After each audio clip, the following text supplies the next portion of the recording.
പിന്നെ ഏറ്റവും കൂടുതൽ ഡിക്റ്റേറ്റ് ചെയ്യുന്ന ഇപ്പോൾ ഏറ്റവും കൂടുതൽ ഭരിക്കുക എന്നൊക്കെ പറയുന്ന തരത്തിൽ എന്തെങ്കിലും ഒരു അനുഭവം സംവിധായകൻ്റെ ഭാഗത്ത് നിന്ന് എപ്പോഴെങ്കിലും തോന്നിയിട്ടുണ്ടോ? തമിഴിലും മലയാളത്തിലും ഒക്കെ ആയിട്ട് അങ്ങനെ ആരും അങ്ങനെ കൺട്രോൾ ചെയ്യാൻ പറയാനൊന്നുമില്ല. നമുക്ക് പേടിയുണ്ട് പറഞ്ഞത്. ഇപ്പൊ കെ ബാലചന്ദ്രൻ സാറിന് പേടിയുണ്ട്. അങ്ങനെ ചിലപ്പോൾ കർണക്കുറ്റിക്കൽ അടിക്കുന്ന ഞങ്ങളുടെ ഒരു ആർട്ടിസ്റ്റ് ഒറ്റ അടിയാൻ കൊടുത്തു. ഈ കമലഹാസൻ എന്തോ തെറ്റിച്ചിട്ട് ഒരിക്കൽ അവന് കൊടുത്ത പണിഷ്മെന്റ് എന്താണെന്ന് അറിയുമോ? ഒരു ആഴ്ച ക്ലാപ്പ് അടിക്കാൻ.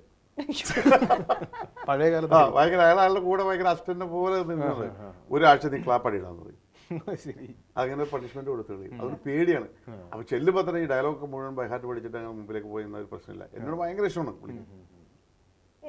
എന്റെ മുമ്പിൽ വെച്ച് തമിഴിനെ അടിച്ചത് ഞാനുമായിട്ടുള്ളത്. കാരണം പാറ ഒരു മലയാളി നല്ല പേശുന്നത് ഈ പേശലെ അടിച്ചത്.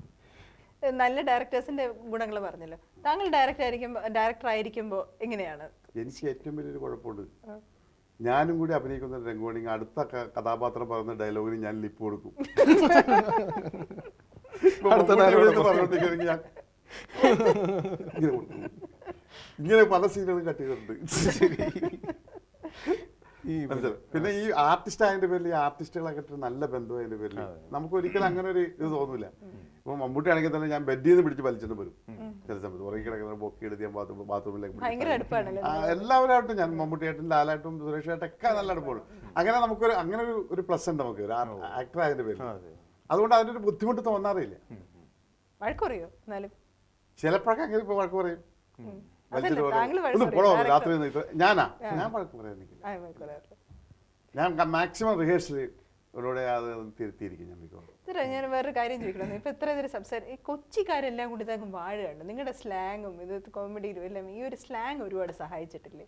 സ്ലാങ് അത് ഞാൻ ചെയ്തിരിക്കുന്ന ചില കഥാപാത്രങ്ങൾക്ക് ആ സ്ലാങ്ങുകൾ യോജിച്ചു വന്നിട്ടുണ്ട്. പക്ഷെ അത് ആൾക്കാരുടെ തന്നെ ഒരു ഈ സ്ലാങ്ങിന് ഒരു പ്രത്യേക ഒരു താല്പര്യം ഉണ്ടായി വരികയാണ് കേരളത്തിലെ. ഇപ്പൊ ഈ പുതിയതായിട്ട് വന്നതിന്റെ പേരിൽ പണ്ട് അങ്ങനെ പിന്നെ ആ ഭാഗത്തുനിന്ന് കുറെ കൂടുതൽ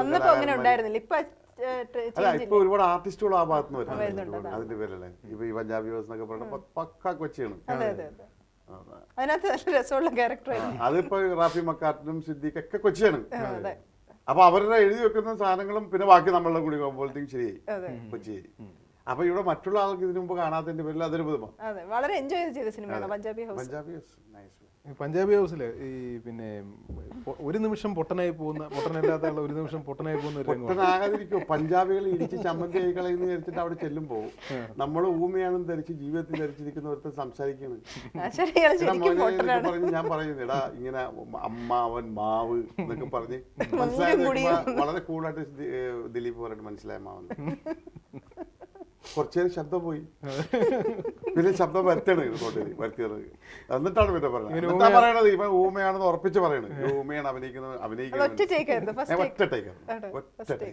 ഒരുപാട് ഇംപ്രൂവൈസേഷൻ കുറച്ച് പറയും നമ്മളെ പറഞ്ഞ് ആ റാഫി മക്കാരന് അതിൽ ഭയങ്കര ഇൻട്രസ്റ്റഡ് ആണ്. അവർ ഈ സ്റ്റേജിൽ നിന്ന് വന്നവരായത് വരും.